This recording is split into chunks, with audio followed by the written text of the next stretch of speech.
ಮಾಜಿ ಸಚಿವ ಬಾಗಲಕೋಟೆಯ ಶಾಸಕ ಎಚ್.ವೈ. ಮೇಟಿ ನಿಧನರಾಗಿದ್ದಾರೆ. ಬೆಂಗಳೂರಿನ ಖಾಸಗಿ ಆಸ್ಪತ್ರೆಯಲ್ಲಿ ಮೇಟಿ ಕೊನೆಯುಸಿರೆಳೆದಿರುವಂಥದ್ದು. 79 ವರ್ಷ ವಯಸ್ಸಾಗಿತ್ತು. ಅನಾರೋಗ್ಯದಿಂದ ಬಳಲ್ತಾ ಇದ್ದಂಥ ಮೇಟಿಗೆ ಹೃದಯ ಸ್ತಂಭನ ಆಗಿದೆ. ಕಾರ್ಡಿಯಾಕ್ ಅರೆಸ್ಟ್ ಆಗಿರುವಂಥದ್ದು. ಆಸ್ಪತ್ರೆಯಲ್ಲಿದ್ದರು, ಚಿಕಿತ್ಸೆಯನ್ನು ಪಡ್ಕೊಳ್ತಾ ಇದ್ರು. ಈ ಸಂದರ್ಭದಲ್ಲೇ ಕಾರ್ಡಿಯಾಕ್ ಅರೆಸ್ಟ್ ಆಗಿ ಸಾವನ್ನಪ್ಪಿದ್ದಾರೆ. ಈ ಹಿಂದೆ ಅಬಕಾರಿ ಸಚಿವರಾಗಿ, ಅರಣ್ಯ ಸಚಿವರಾಗಿ ಸೇವೆಯನ್ನು ಸಲ್ಲಿಸಿದ್ದಾರೆ. ಟೋಟಲಿ ಇವರು 5 ಬಾರಿ ಶಾಸಕರಾಗಿ ಸೇವೆಯನ್ನು ಸಲ್ಲಿಸಿರುವಂಥದ್ದು. 5 ಬಾರಿ ಶಾಸಕರಾಗಿ ಆಯ್ಕೆಯಾಗಿದ್ದರು. ಬಾಗಲಕೋಟೆಯ ಶಾಸಕರಾಗಿದ್ದರು ಅಟ್ ಪ್ರೆಸೆಂಟ್ ಎಚ್.ವೈ. ಮೇಟಿ ಅವರು. ಬಾಗಲಕೋಟೆಯಿಂದ 2 ಬಾರಿ ಶಾಸಕರಾಗಿದ್ದರು. ಗುಳೇದಗುಡ್ಡದಿಂದ 3 ಬಾರಿ ಶಾಸಕರಾಗಿ ಆಯ್ಕೆಯಾಗಿದ್ದಾರೆ. ಒಮ್ಮೆ ಸಂಸದರಾಗಿಯೂ ಕೂಡ ಸೇವೆಯನ್ನು ಸಲ್ಲಿಸಿದ್ದಾರೆ. ಕೆಲ ದಿನಗಳಿಂದ ಜಯನಗರ ಅಪೋಲೋ ಆಸ್ಪತ್ರೆಯಲ್ಲಿ ಚಿಕಿತ್ಸೆಯನ್ನು ಪಡ್ಕೊಳ್ತಾ ಇದ್ರು. ಇಂದು ಆಸ್ಪತ್ರೆಯಲ್ಲೇ ಶಾಸಕ ಮೇಟಿಗೆ ಕಾರ್ಡಿಯಾಕ್ ಅರೆಸ್ಟ್ ಆಗಿದೆ. ಮೇಟಿ ನಿಧನ ಹಿನ್ನೆಲೆಯಲ್ಲಿ ಮೈಸೂರಿನಿಂದ ವಾಪಸ್ ಆಗ್ತಾ ಇದ್ದಾರೆ ಮುಖ್ಯಮಂತ್ರಿಗಳು. ಮುಖ್ಯಮಂತ್ರಿಗಳಿಗೆ ತುಂಬ ಆಪ್ತರಾಗಿದ್ದಂಥವ್ರು. ಈ ಹಿಂದೆನೂ ಕೂಡ ಜಸ್ಟ್ ಒಂದು 3-4 ದಿನಗಳ ಹಿಂದಷ್ಟೇ ಸಿದ್ದರಾಮಯ್ಯನವರು ಅವ್ರನ್ನ ಭೇಟಿಯಾಗಿ ಅವರ ಆರೋಗ್ಯವನ್ನು ವಿಚಾರಿಸಿದ್ರು. ಅಪೋಲೋ ಆಸ್ಪತ್ರೆ ಬಳಿ ತೆರಳ್ತಾ ಇರುವಂಥದ್ದು ಕಾಂಗ್ರೆಸ್ ನಾಯಕರು. ಪ್ರೆಸೆಂಟ್ ಶಾಸಕರಾಗಿಯೂ ಕೂಡ ಸೇವೆಯನ್ನು ಸಲ್ಲಿಸ್ತಾ ಇದ್ದಂಥವರು ಎಚ್.ವೈ. ಮೇಟಿ.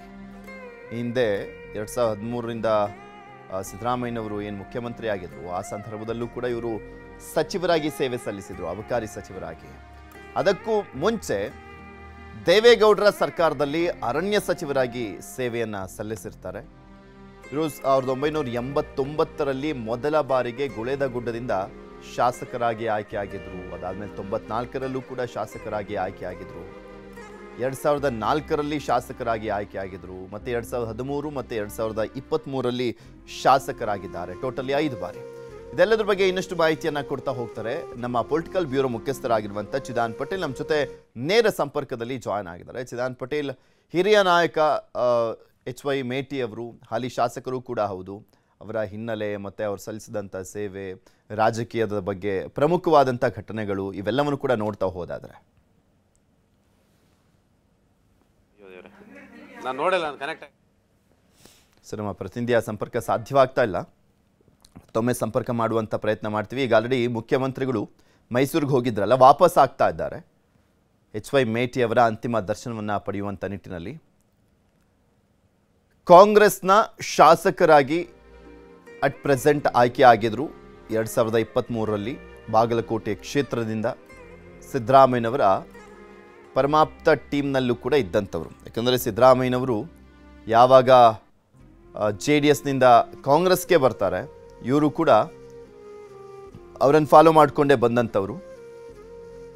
89ರಿಂದ ಶಾಸಕರಾಗಿ ಆಯ್ಕೆ ಹಾಕ್ಕೊಂಡು ಬಂದಂಥವರು. ಹಲವು ಏಳು ಬೀಳುಗಳನ್ನು ನೋಡಿದ್ದಾರೆ.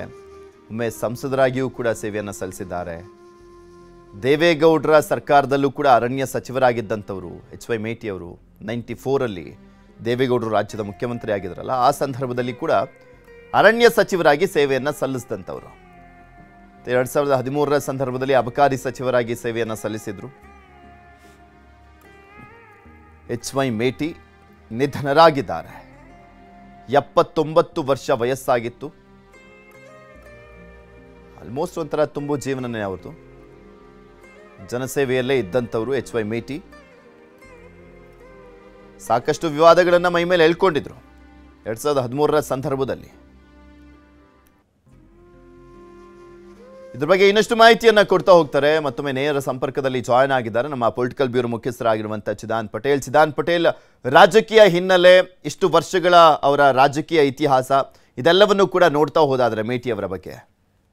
ಪೃಥ್ವಿರಾಜ್ ಆರ್ನಳ್ಳಿ ಬಾಗಲಕೋಟೆಯ ಭಾಗದ ಕುರುಬ ಸಮುದಾಯದ ಹಿರಿಯ ಮುಖಂಡ ಮತ್ತು ಮುಖ್ಯಮಂತ್ರಿ ಸಿದ್ದರಾಮಯ್ಯನವರ ಅತ್ಯಾಪ್ತ ಶಾಸಕರು ಆಗಿದ್ದಂಥ ಎಚ್.ವೈ. ಮೇಟಿ ನಿಧನರಾಗಿದ್ದಾರೆ. ಬೆಂಗಳೂರಿನ ಜಯನಗರದ ಖಾಸಗಿ ಆಸ್ಪತ್ರೆಯಲ್ಲಿ ಕಾರ್ಡಿಯಾಕ್ ಅರೆಸ್ಟ್ನಿಂದ ನಿಧನರಾಗಿದ್ದಾರೆ. ಕಳೆದ ಕೆಲ ದಿನಗಳಿಂದ ಅಕ್ಟೋಬರ್ 30ನೇ ತಾರೀಕು ಮುಖ್ಯಮಂತ್ರಿ ಸಿದ್ದರಾಮಯ್ಯನವರು ಎಚ್.ವೈ. ಮೇಟಿ ಅವ್ರನ್ನ ಭೇಟಿಯಾಗಿ ಅವರ ಆರೋಗ್ಯ ಸ್ಥಿತಿಯ ಬಗ್ಗೆ ವೈದ್ಯರೊಂದಿಗೆ ಭಾಳಷ್ಟು ಹೊತ್ತು ಸಮಾಲೋಚನೆ ನಡೆಸಿದರು. ಅವತ್ತು ಕೂಡ ವೈದ್ಯರು ಬದುಕುಳಿಯೋದು ಕಷ್ಟ ಅಂತೇಳಿ ಮುಖ್ಯಮಂತ್ರಿಗಳಿಗೆ ಒಂದು ಸುಳಿವನ್ನು ಕೂಡ ಕೊಟ್ಟಿದ್ದರು. ಇವತ್ತು ಬೆಳಿಗ್ಗೆ ಎಚ್.ವೈ. ಮೇಟಿ ಅವರು 12 ಗಂಟೆಗೆ ನಿಧನರಾಗಿರ್ತಕ್ಕಂಥದ್ದು. ಪ್ರಮುಖವಾಗಿ ಎಚ್.ವೈ. ಮೇಟಿ ಅವರು ಕುರುಬ ಸಮುದಾಯದ ಆ ಭಾಗದ ಅತಿ ದೊಡ್ಡ ನಾಯಕರಾಗಿದ್ದರು. ಅವರು ಇಸ್ವಿ 1989ರಲ್ಲಿ ಮೊದಲ ಬಾರಿಗೆ ರಾಜಕೀಯ ಪ್ರವೇಶವನ್ನು ಮಾಡಿದರು. 89ರಲ್ಲಿ ಬಾಗಲಕೋಟೆಯ ಗುಳೇದಗುಡ್ಡ ಕ್ಷೇತ್ರದಿಂದ ಮೊದಲ ಬಾರಿಗೆ ಶಾಸಕರಾದರು. ನಂತರ ಮತ್ತೆ ನಡೆದಂಥ 94ರ ಚುನಾವಣೆಯಲ್ಲಿ ಕೂಡ ಅವರು ಜಯಶೀಲರಾದರು. ನಂತರ ಮಾಜಿ ಪ್ರಧಾನಿ ಎಚ್ ಡಿ ದೇವೇಗೌಡರು ರಾಜ್ಯದ ಮುಖ್ಯಮಂತ್ರಿ ಆದಂಥ ಸಂದರ್ಭದಲ್ಲಿ ಇವರು ಕೂಡ ದೇವೇಗೌಡರ ಸಂಪುಟದಲ್ಲಿ ಅರಣ್ಯ ಸಚಿವರಾಗಿದ್ದರು. ನಂತರ 1996ರಲ್ಲಿ ಜರುಗಿದಂಥ ಲೋಕಸಭೆ ಚುನಾವಣೆಯಲ್ಲಿ ಬಾಗಲಕೋಟೆಯಿಂದ ಲೋಕಸಭಾ ಅಭ್ಯರ್ಥಿಯಾಗಿ ಸ್ಪರ್ಧೆಗೆ ಕಣಕ್ಕಿಳಿದರು. ಮೊದಲ ಬಾರಿ ಲೋಕಸಭಾ ಅಭ್ಯರ್ಥಿಯಾಗಿ ಕೂಡ ಚುನಾವಣೆಯಲ್ಲಿ ಗೆದ್ದರು. ನಂತರದ ನಡೆದಂಥ ಬೆಳವಣಿಗೆಯಲ್ಲಿ ಅವರು ಮುಖ್ಯಮಂತ್ರಿ ಸಿದ್ದರಾಮಯ್ಯ ಜೊತೆ ಕಾಂಗ್ರೆಸ್ ಪಕ್ಷಕ್ಕೆ ಸೇರ್ಪಡೆಗೊಂಡರು. 2008ರಲ್ಲಿ ಬಾಗಲಕೋಟೆಯ ಕ್ಷೇತ್ರದಿಂದ ಆಯ್ಕೆಯಾದರು. ನಂತರ 2013ರಲ್ಲೂ ಕೂಡ ಎಚ್ ವೈ ಮೇಟಿ ಅವರು ಶಾಸಕರಾಗಿ ಆಯ್ಕೆಯಾದರು. 2016ರಲ್ಲಿ ಸಚಿವರಾಗಿದ್ದರು. ಕಾರಣಾಂತರಗಳಿಂದ ಸಚಿವ ಸ್ಥಾನಕ್ಕೆ ರಾಜೀನಾಮೆ ಕೊಡುವಂಥ ಅನಿವಾರ್ಯ ಸ್ಥಿತಿ ಎದುರಾಯಿತು. ನಂತರ 2018ರಲ್ಲಿ ಸೋತಂಥ ಎಚ್ ವೈ ಮೇಟಿ ಅವರು ಇತ್ತೀಚೆಗೆ ನಡೆದಂಥ ಚುನಾವಣೆಯಲ್ಲಿ ಜಯಶೀಲರಾದರು. ಈಗ ಸದ್ಯ ಎಲ್ಲೊಂದು ಕಡೆ ಸಂಪುಟ ಪುನರ್ರಚನೆ ಆದರೆ ಎಚ್ ವೈ ಮೇಟಿಯವರು ಕೂಡ ಅವಕಾಶ ಕೊಡಬೇಕಂತೇಳಿ ಕೂಗು ಕೇಳಿ ಬಂದಿತ್ತು. ಇದೀಗ ಎಚ್ ವೈ ಮೇಟಿರವರು ನಿಧನರಾಗಿರ್ತಕ್ಕಂಥದ್ದು. ಈ ಎಲ್ಲ ಬೆಳವಣಿಗೆ ನಡುವೆ ಇದೀಗ ಮುಖ್ಯಮಂತ್ರಿ ಸಿದ್ದರಾಮಯ್ಯನವರು ಮೈಸೂರಿನಿಂದ ನೇರವಾಗಿ ಜಯನಗರ ಅಪೋಲೋ ಆಸ್ಪತ್ರೆಗೆ ಆಗಮಿಸುತ್ತಿರ್ತಕ್ಕಂಥದ್ದು. ಅಂತಿಮ ನಮನವನ್ನು ಸಲ್ಲಿಸಲಿದ್ದಾರೆ. ನಾಳೆ ಎಚ್ ವೈ ಮೇಟಿರವರ ಬಾಗಲಕೋಟೆಯ ಹುಟ್ಟೂರಿನಲ್ಲಿ ಅಂತ್ಯಕ್ರಿಯೆ ನಡೀತಿರ್ತಕ್ಕಂಥದ್ದು. ಸಕಲ ಸರ್ಕಾರಿ ಮರ್ಯಾದೆಯೊಂದಿಗೆ ಗೌರವದೊಂದಿಗೆ ಅವರ ಅಂತ್ಯಕ್ರಿಯೆ ನಡೀತಿರ್ತಕ್ಕಂಥದ್ದು. ಮುಖ್ಯಮಂತ್ರಿ ಸಿದ್ದರಾಮಯ್ಯನವರು ಕೂಡ ನಾಳೆ ಬಾಗಲಕೋಟೆಗೆ ತೆರಳುತ್ತಿದ್ದಾರೆ ಮತ್ತು ಎಚ್ ವೈ ಮೇಟಿಯವರ ಕುಟುಂಬಕ್ಕೆ ಸಾಂತ್ವನ ಹೇಳಿ ಅಂತಿಮ ಯಾತ್ರೆಯಲ್ಲಿ ಮುಖ್ಯಮಂತ್ರಿಗಳು ಕೂಡ ಭಾಗಿಯಾಗ್ತಿರುವಂಥದ್ದು. ಉಪಮುಖ್ಯಮಂತ್ರಿ ಡಿ ಕೆ ಶಿವಕುಮಾರ್ ಕೂಡ ತೆರಳುತ್ತಿರುವಂಥದ್ದು ಮತ್ತು ಸಂಪುಟದ ಅನೇಕ ಸಚಿವರುಗಳು ಕೂಡ ಬಾಗಲಕೋಟೆಗೆ ತೆರಳುತ್ತಿರ್ತಕ್ಕಂಥದ್ದು. ಬಾಗಲಕೋಟೆ ಎಲ್ಲ ಶಾಸಕರುಗಳು ಕೂಡ ಅಂತಿಮ ನಮನ ಸಲ್ಲಿಸಲಿದ್ದಾರೆ. ಎಚ್ ವೈ ಮೇಟಿಯವರು ಅಜಾತ ಶತ್ರು ಅಂತಲೇ ಕೂಡ ಕರೆಸ್ಕೊಳ್ತಕ್ಕಂಥದ್ದು. ತುಂಬ ಸೌಮ್ಯ ಸ್ವಭಾವದ ನಾಯಕ ಆಗಿದ್ದಂಥ ಎಚ್ ವೈ ಮೇಟಿಯವರು ಆ ಭಾಗದ ಕುರುಬ ಸಮುದಾಯದ ಅತಿ ದೊಡ್ಡ ನಾಯಕ ಅಂತಲೇ ಕರೆಸ್ಕೊಂಡಿರ್ತಕ್ಕಂಥದ್ದು. ಮತ್ತು ರಾಜಕೀಯವಾಗಿ ಎಲ್ಲೂ ಕೂಡ ಅವರದೇ ಆದ ಒಂದು ಸೈದ್ಧಾಂತಿಕ ನೆಲೆಗಟ್ಟಿನಲ್ಲಿ ಬಂದಿರತಕ್ಕಂಥವ್ರು ಮತ್ತು ಮುಖ್ಯಮಂತ್ರಿ ಸಿದ್ದರಾಮಯ್ಯನವರನ್ನ ಜನತಾದಳದಿಂದ ಉಚ್ಚಾಟನೆಗೊಂಡಂಥ ಸಂದರ್ಭದಲ್ಲಿ ಮುಖ್ಯಮಂತ್ರಿ ಸಿದ್ದರಾಮಯ್ಯನವರಿಗೆ ಎಚ್ ವೈ ಮೇಟಿಯವರು ಆ ಭಾಗದಿಂದ ಸಾಥ್ ಕೊಟ್ಟಂಥವರು ಎಚ್ ವೈ ಮೇಟಿಯವರು. ದೇವೇಗೌಡರ ಸಂಪುಟದಲ್ಲಿ ಅರಣ್ಯ ಸಚಿವರಾಗಿದ್ದಂಥ ಎಚ್ ವೈ ಮೇಟಿಯವರು ಬಾಗಲಕೋಟೆ ಲೋಕಸಭಾ ಚುನಾವಣೆಯಲ್ಲಿ 1996ರಲ್ಲಿ ಲೋಕಸಭೆಯ ಅಭ್ಯರ್ಥಿಯಾಗಿ ಮೊದಲ ಬಾರಿ ಜಯವನ್ನು ಗಳಿಸಿದರು. ಅದಾದ ಬಳಿಕ ಅವರು ನಂತರದ ಅನೇಕ ಚುನಾವಣೆಯಲ್ಲಿ ಗೆದ್ದರು. ಗುಳೇದಗುಡ್ಡ ಕ್ಷೇತ್ರದಿಂದಲೇ 3 ಬಾರಿ ಶಾಸಕರಾಗಿದ್ದರು. ನಂತರ ಬಾಗಲಕೋಟೆ ಕ್ಷೇತ್ರದಿಂದ 2 ಬಾರಿ ಶಾಸಕರಾಗಿದ್ದರು ಮತ್ತು ಬಾಗಲಕೋಟೆಯಿಂದ 1 ಬಾರಿ ಲೋಕಸಭೆಯ ಅಭ್ಯರ್ಥಿಯಾಗಿ ಗೆದ್ದಿದ್ದಂಥ ಎಚ್ ವೈ ಮೇಟಿ ಅವರಿಗೆ ಅವರ ಪುತ್ರಿ ಬಾಯಕ ಮೇಟಿಯವರು ಜಿಲ್ಲಾ ಪಂಚಾಯತ್ ಅಧ್ಯಕ್ಷರು ಕೂಡ ಆಗಿದ್ದರು. 4 ಮಕ್ಕಳುಗಳಿರ್ತಕ್ಕಂಥದ್ದು. ಅದರಲ್ಲಿ ಅವರ ಪುತ್ರಿ ಬಾಯಕ ಮೇಟಿಯವರು ರಾಜಕೀಯವಾಗಿ ಆ್ಯಕ್ಟಿವ್ ಆಗಿರ್ತಕ್ಕಂಥದ್ದು. ಇನ್ನು ಪುತ್ರರು ಕೂಡ ಎಲ್ಲೊಂದು ಕಡೆ ಕ್ಷೇತ್ರವನ್ನು ನೋಡ್ಕೊಳ್ತಿದ್ರು. ಪ್ರಮುಖವಾಗಿ ಎಚ್ ವೈ ಮೇಟಿಯವರಿಗೆ ತನ್ನದೇ ಆದ ಐತಿಹ್ಯ ಇರ್ತಕ್ಕಂಥದ್ದು. ರಾಜಕಾರಣಿಗಳೊಂದಿಗೆ ಉತ್ತಮ ಒಡನಾಟ ಇತ್ತು ಮತ್ತು ಜಿಲ್ಲೆಯ ಯಾವುದೇ ರಾಜಕಾರಣಿಗಳೊಂದಿಗೆ ಕೂಡ ಬಾಗಲಕೋಟೆಗೆ ಒಂದು ನಷ್ಟ, ಅದರ ಜೊತೆಗೆ ಸಿದ್ದರಾಮಯ್ಯನವರಿಗೆ ಬಹುದೊಡ್ಡ ನಷ್ಟ ಅಂತ ಹೇಳೋದು ತಪ್ಪಾಗ್ಲಿಕ್ಕಿಲ್ಲ ಅಂತ ಕಾಣಿಸುತ್ತೆ ಅಲ್ವಾ ಪಟೇಲ್ರೆ? ಬಿಕಾಸ್ ಅವರು ಜನತಾದಳದಿಂದ ಹೊರಬಂದಂಥ ಸಂದರ್ಭ ಅಂದರೆ ಉಚ್ಚಾಟನೆ ಆದಂಥ ಸಂದರ್ಭದಲ್ಲಿ ಅವರನ್ನೇ ಫಾಲೋ ಮಾಡ್ಕೊಂಡು ಇವರು ಕೂಡ ಕಾಂಗ್ರೆಸ್ಗೆ ಸೇರ್ತಾರೆ. ಸಿದ್ದರಾಮಯ್ಯನವರಿಗೆ ಎಷ್ಟು ಶಾಸಕರ ಕೌಂಟ್ ಅಂತ ಬಂದಂಥ ಸಂದರ್ಭದಲ್ಲಿ ಸಹಜವಾಗಿ ಎಚ್ ವೈ ಮೇಟಿ ಅವರ ವೋಟ್ ಅಂತ ಒಂದು ಫಿಕ್ಸ್ ಆಗ್ತಾನೆ ಇರ್ತಿತ್ತು ಸಿದ್ದರಾಮಯ್ಯನವರ ಪರವಾಗಿ. ಸೊ ಸಿದ್ದರಾಮಯ್ಯನವ್ರಿಗೂ ಒಂದು ಲಾಸ್ ಈ ಟೈಮ್ನಲ್ಲಿ. ಖಂಡಿತವಾಗಿಯೂ ಸಿದ್ದರಾಮಯ್ಯನವರಿಗೆ ಇದು ಅತಿ ದೊಡ್ಡ ನಷ್ಟ ಅಂತಲೇ ಹೇಳುವಂಥದ್ದು. ಸಿದ್ದರಾಮಯ್ಯವರ ರಾಜಕೀಯ ಬದುಕಿನಲ್ಲಿ ಅವರ ಪರವಾಗಿದ್ದಂಥವರು 1900 ಅವ್ರನ್ನ ದೇವೇಗೌಡರ ಸಂಪುಟದಲ್ಲಿ ಅರಣ್ಯ ಸಚಿವರಾಗಿ ಮಾಡಿಸಿದಂಥವರು ಕೂಡ ಸಿದ್ದರಾಮಯ್ಯನವರು. ಯಾಕಂತ ಹೇಳಿದ್ರೆ ಬಾಗಲಕೋಟೆ ಕ್ಷೇತ್ರದ ಹಿರಿಯ ನಾಯಕರಾಗಿರ್ತಕ್ಕಂಥದ್ದು, 3 ಬಾರಿ ಗೆದ್ದಿರ್ತಕ್ಕಂಥವ್ರು ಗುಳೇದಗುಡ್ಡ ಕ್ಷೇತ್ರದಿಂದ. ಹಾಗಾಗಿ ಇವ್ರನ್ನ ಮಂತ್ರಿ ಮಾಡಬೇಕಂತೇಳಿ ಅವತ್ತಿನ ಮುಖ್ಯಮಂತ್ರಿ ಆಗಿದ್ದಂಥ ಎಚ್ ಡಿ ದೇವೇಗೌಡರಿಗೆ ಒತ್ತಡ ಏರಿ ಅವರನ್ನು ಅರಣ್ಯ ಸಚಿವರನ್ನಾಗಿ ಮಾಡಿಸಿದಂಥವರೇ ಸಿದ್ದರಾಮಯ್ಯನವರು. ನಂತರ 2016ರಲ್ಲಿ ಸಿದ್ದರಾಮಯ್ಯನವರು ಮುಖ್ಯಮಂತ್ರಿ ಆದಂಥ ಸಂದರ್ಭದಲ್ಲೂ ಕೂಡ ಬಾಗಲಕೋಟೆಗೆ ಪ್ರಾತಿನಿಧ್ಯ ಕೊಡಬೇಕು ಮತ್ತು ಕುರುಬ ಸಮುದಾಯಕ್ಕೆ ಪ್ರಾತಿನಿಧ್ಯ ಕೊಡಬೇಕಂತೇಳಿ ಎಚ್ ವೈ ಮೇಟಿ ಅವರನ್ನ ಅವತ್ತು ಅಬಕಾರಿ ಸಚಿವರಾಗಿ ಮಾಡಿದರು. ಕಾರಣಾಂತರಗಳಿಂದ ಅವರು ರಾಜೀನಾಮೆ ಕೊಡುವಂಥ ಪ್ರಸಂಗ ಎದುರಾಯಿತು. ರಾಜೀನಾಮೆ ಕೊಡುವಂಥ ಸಂದರ್ಭದಲ್ಲೂ ಕೂಡ ಮುಖ್ಯಮಂತ್ರಿ ಸಿದ್ದರಾಮಯ್ಯನವರು ಗೃಹ ಕಚೇರಿ ಕೃಷ್ಣದಲ್ಲಿ ಎಚ್ ವೈ ಮೇಟಿ ಅವರನ್ನ ಬರಮಾಡಿಕೊಳ್ತಾರೆ. ಆ ಸಂದರ್ಭದಲ್ಲಿ ಕೇವಲ ಒಂದೇ ವಾಕ್ಯದಲ್ಲಿ ಮುಖ್ಯಮಂತ್ರಿ ಸಿದ್ದರಾಮಯ್ಯನವರು, ನಿಮ್ಮ ಮೇಲೆ ಗಂಭೀರ ಸ್ವರೂಪದ ಆರೋಪ ಬಂದಿದೆ, ಹಾಗಾಗಿ ಈ ಕೂಡಲೇ ರಾಜೀನಾಮೆ ಕೊಡಬೇಕಂತೇಳಿ ಸೂಚನೆ ಕೊಡ್ತಾರೆ. ಯಾವುದೇ ಕೂಡ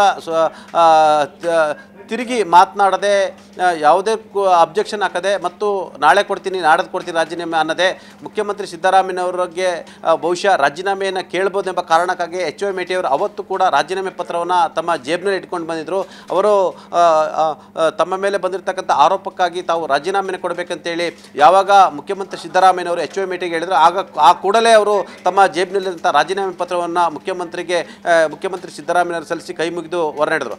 ನಂತರ ನಡೆದಂಥ ರಾಜಕೀಯ ಬೆಳವಣಿಗೆಯಲ್ಲಿ ಎಲ್ಲೊಂದು ಕಡೆ ಆರೋಪ ಸಾಬೀತಾಗಲಿಲ್ಲ. ನಂತರ 2018ರ ಚುನಾವಣೆಯಲ್ಲಿ ಎಲ್ಲೊಂದು ಕಡೆ ಸೋಲನುಭವಿಸಬೇಕಾಯಿತು ಮತ್ತು 2023ರ ಚುನಾವಣೆಯಲ್ಲಿ ಇವ್ರನ್ನ ನಂಬಿ ಸಿದ್ದರಾಮಯ್ಯವರು ಟಿಕೆಟನ್ನು ಕೊಟ್ಟರು. ಆ ಸಂದರ್ಭದಲ್ಲಿ ಹೈಕಮಾಂಡ್ ಕೂಡ ವಿರೋಧ ಮಾಡಿತ್ತು ಮತ್ತು ಇವ್ರ ಬದಲಿಗೆ ಬೇರೆಯವರಿಗೆ ಕೊಡಬೇಕು ಅಂತೇಳಿ ಎಲ್ಲೊಂದು ಕಡೆ ಅವತ್ತಿನ ಪ್ರದೇಶ ಕಾಂಗ್ರೆಸ್ ಸಮಿತಿ ಅಧ್ಯಕ್ಷರು ಕೂಡ ವಿರೋಧ ಮಾಡಿದರು. ಜೊತೆಗೆ ಜಿಲ್ಲೆಯ ಅನೇಕರು ಕೂಡ ಪೈಪೋಟಿಗಳಿದ್ರು. ಆದರೆ ಮುಖ್ಯಮಂತ್ರಿ ಸಿದ್ದರಾಮಯ್ಯವರು 2023 ಇಲ್ಲ HY ಮೇಟಿಗೆ ಕೊಡಬೇಕು, ಅವರು ಹಿರಿಯ ನಾಯಕರು, ಅವರಿಗೆ 2016ರಲ್ಲಿ ಅನ್ಯಾಯ ಆಗಿದೆ ಮತ್ತು 2018ರ ಅದೇ ಕಾರಣಕ್ಕಾಗಿ ಸೋತಿದ್ದಾರೆ. ಹಾಗಾಗಿ ಅವರಿಗೆ ನ್ಯಾಯ ದೊರಕಿಸಿಕೊಡ್ಬೇಕಂತ ಹೇಳಿದ್ರೆ ಅವರಿಗೆ ಟಿಕೆಟನ್ನು ಕೊಡಲೇಬೇಕಂತೇಳಿ ಮುಖ್ಯಮಂತ್ರಿ ಸಿದ್ದರಾಮಯ್ಯವರು 2023ರಲ್ಲಿ ಒತ್ತಡವನ್ನು ಏರಿ ಹೈಕಮಾಂಡ್ಗೂ ಕೂಡ ಮನವಿಯನ್ನು ಮಾಡಿ ಅವರಿಗೆ ಟಿಕೆಟನ್ನು ಕೊಡಿಸಿದ್ರು. ಅಂತೆಯೇ HY ಮೇಟಿಯವರು ಗೆದ್ದರು. ಅಲ್ಲದೆ ಸದಾ ಸಿದ್ದರಾಮಯ್ಯನವರ ರಾಜಕೀಯದ ಜೊತೆಯಾಗಿ ಬಂದಂಥವರು ಮತ್ತು ವಯಸ್ಸಿನಲ್ಲಿ ಸಿದ್ದರಾಮಯ್ಯಗಿಂತ ಹಿರಿಯರಾಗಿರ್ತಕ್ಕಂಥವ್ರು. ಆದರೆ ಸಿದ್ದರಾಮಯ್ಯರವ್ರನ್ನ ಅವರೆಲ್ಲೊಂದು ಕಡೆ ಪರೋಕ್ಷವಾಗಿ ವಯಸ್ಸಿನಲ್ಲಿ ಸಿದ್ದರಾಮಯ್ಯನವರು ಹಿರಿಯರಾದರೂ ಕೂಡ ಗುರುಗಳಾಗಿ ಸ್ವೀಕರಿಸಿದ್ರು ಮತ್ತು ಸಿದ್ದರಾಮಯ್ಯ ಕೂಡ ಅವರಿಗೆ ಕೈ ಹಿಡಿದಿದ್ರು. 2 ಬಾರಿ ಮಂತ್ರಿ ಆಗಲಿಕ್ಕೂ ಕಾರಣಕರ್ತರಾದರು. ನಂತರ ಟಿಕೆಟ್ ಕೊಡಬಾರ್ದಂಥ ಸಂದರ್ಭದಲ್ಲಿ ಕೂಡ 2023ರಲ್ಲಿ ಮುಖ್ಯಮಂತ್ರಿ ಸಿದ್ದರಾಮಯ್ಯನವರಿಗೆ ಟಿಕೆಟನ್ನು ಕೊಡಿಸಿದ್ರು ಮತ್ತು ಶಾಸಕರಾಗಿ ಆಯ್ಕೆ ಆಗಲಿಕ್ಕೆ ಕೂಡ ಕಾರಣಕರ್ತರಾದರು. ಹಾಗಾಗಿ ಸಿದ್ದರಾಮಯ್ಯನವರಿಗೆ ಬೆನ್ನೆಲುಬಾಗಿ ನಿಂತಹ HY ಮೇಟಿಯವರ ನಿಧನ ಇದು ಬಾಗಲಕೋಟೆಯ ಕಾಂಗ್ರೆಸ್ ನಾಯಕರಿಗೆ ಮತ್ತು ಕುರುಬ ಸಮುದಾಯಕ್ಕೆ ಹಾಗೂ ಮುಖ್ಯಮಂತ್ರಿ ಸಿದ್ದರಾಮಯ್ಯವರು ಕೂಡ ಅತಿ ದೊಡ್ಡ ನಷ್ಟ ಅಂತಲೇ ಹೇಳಲಾಗ್ತಿದೆ. ಪೃಥ್ವಿ. ಓಕೆ, ಧನ್ಯವಾದ ಚಿದಾನಂದ್ ಪಟೇಲ್ ನಿಮ್ಮೆಲ್ಲ ಮಾಹಿತಿಗಾಗಿ.